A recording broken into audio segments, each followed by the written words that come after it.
सेवार्थी promoting woman of India series Yesubai Sambhaji Bhosale. 11 March 1689 रोजी औरंगजेबाने संभाजी महाराजांना अत्यंत क्रूरपणे ठार मारले. महाराजांच्या हत्येनंतर न खचता महाराणी येशूबाई खंबीरपणे उभ्या राहिल्या. आपल्या पतीच्या मृत्यूचे दुःख बाजूला ठेवून त्यांनी स्वराज्याची विस्कटलेली घडी सरळ करायला सुरुवात केली. नियमाप्रमाणे छत्रपती संभाजी महाराजांच्या मृत्यूनंतर त्यांचा मुलगा शाहू राज्यावर बसाव्यास हवा होता, परंतु शाहू महाराज लहान होते.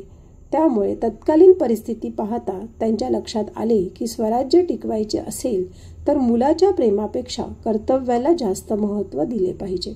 त्यांनी पुत्रप्रेम बाजूला सारून आपल्या पुत्रसमान धीर राजाराम महाराज यांना गादीवर बसवले व स्वतः त्यांच्या वतीने काम करण्यास सुरुवात केली.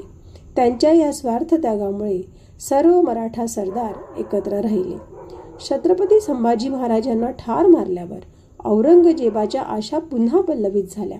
त्याने स्वराज्याचा घास घेण्यासाठी जुल्फिकार खानला रायगडला वेढा देण्यास पाठवले.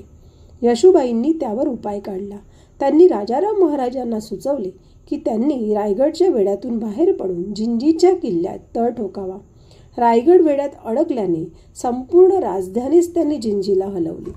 राजाराम महाराज रायगडावरून यशस्वीपणे निसटल्यावर येशूबाईंनी 8 महिने रायगड झुंजवला.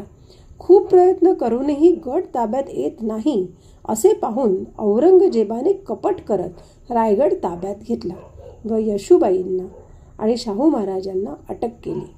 त्यांना आणि शाहू महाराजांना आपल्या उमेदीची 29 वर्षे स्वराज्यासाठी कैदेत व्यतीत करावी लागली.